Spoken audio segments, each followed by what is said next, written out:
Brittney Griner was in a Russian prison. You would think that somebody who is now free,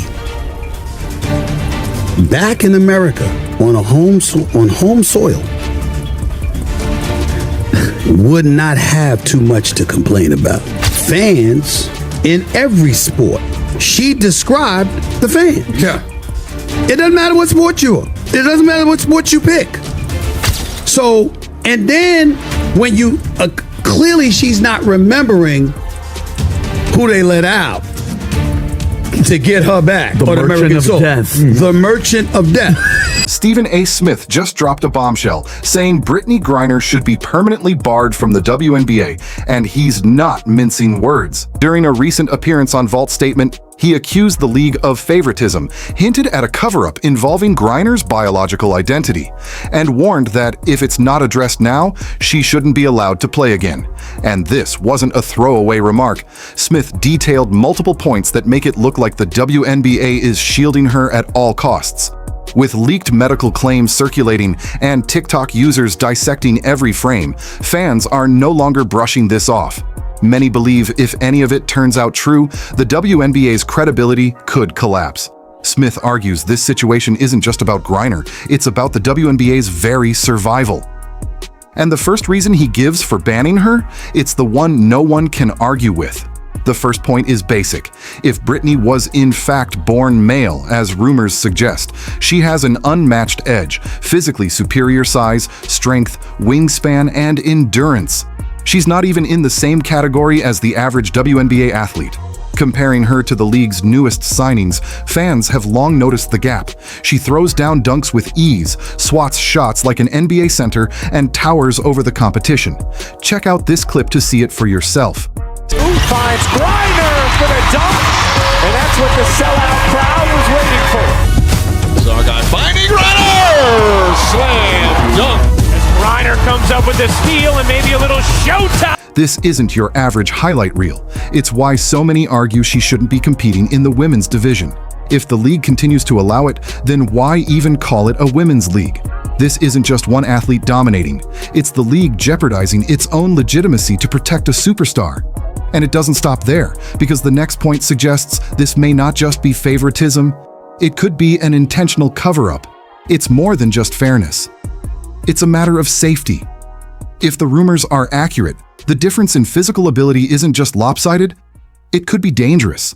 Other players could suffer serious injuries playing against someone with that much more power, especially since refs let her get away with more physical play because she's a high-profile name. Clips have surfaced for years showing this. Moments where she dominates the paint without so much as a whistle. Here's one that's going viral right now, where she throws her weight around and still avoids a foul call. So 16 turnovers is which they average. They are last. BG staying with it. Jump ball is called. Add the gender questions on top of that, and it appears the league is putting other players at risk to keep one person on the floor. And if that's really going on, the next issue might be the league's downfall, not just a drop in viewership. Every day, the league ignores this topic. It loses trust. Fans are wondering if the WNBA is hosting a legitimate competition or simply propping up its moneymaker. For a league that's been fighting to expand its reach, the most damaging thing is a perception that the games are fixed, and fans aren't holding their tongues. Listen to this podcast gaining traction. Even the hosts admit people are done tuning in unless the league starts being transparent. I don't even watch women's sports. It's boring, respectfully. Okay. If I watch women's, because they're not like, when you watch men's basketball, like they driving it to the hoop, they dunk it, boom, it's all like so much energy. Yes, I feel like it's just layups. It's just a bunch of layups. Once fans lose confidence in what they're watching, everything starts to crumble, from viewership to sponsorships to player loyalty. And here's where the blatant double standards become obvious, making the situation worse. Other athletes have faced suspensions, fines, or even permanent bans for far less. Contracts have been lost over elevated hormone levels, offhanded social media posts, or minor personal scandals. Take Angel Reese, who's all over the headlines now amid talk of a looming suspension. They're reportedly cracking down on her, yet giving Griner complete cover. This viral TikTok sums up fan frustration, showing how the league punishes one player instantly but gives the other total immunity. So you're telling me this is the end of Angel Reese as we know it? As she has just been suspended from the entire WNBA season after what she was just caught doing in her most recent game today. I mean, y'all. Griner, meanwhile, seems untouchable. No league discipline for her prior legal troubles, no transparency about testing, and zero official word on the leaks. From the fans' view, it reeks of special treatment, and the fact that she hasn't spoken out just fuels the fire.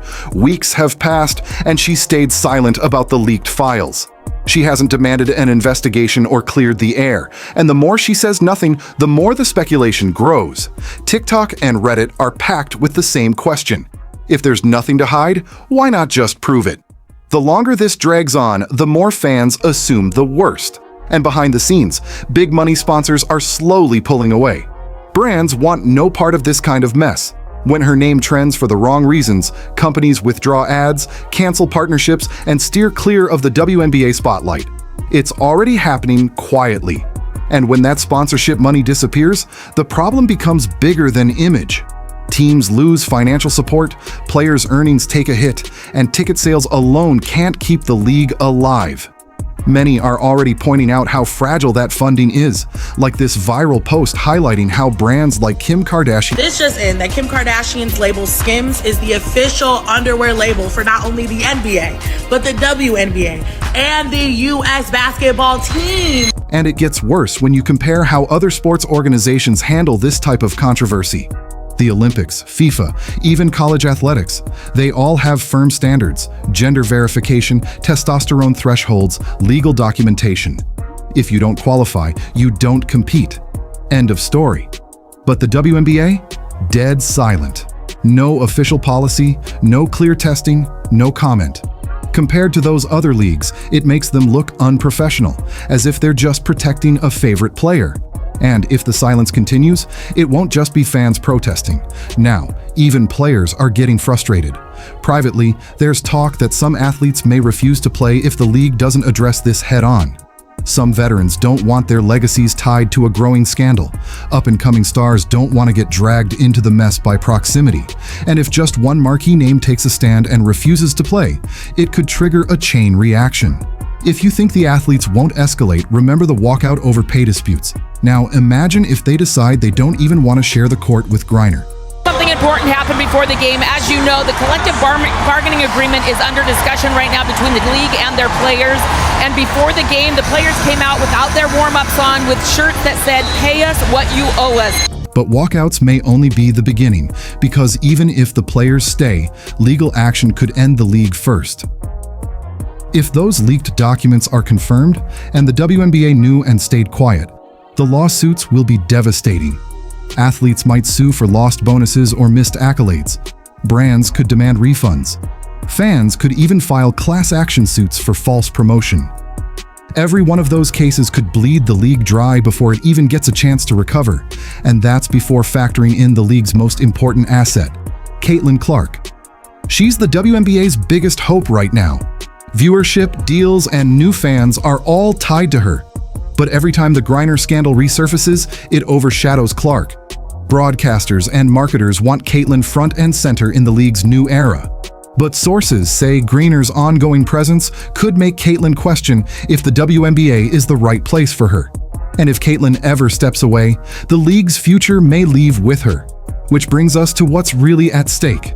This isn't just about one player's eligibility anymore. It's about the survival of the entire sport.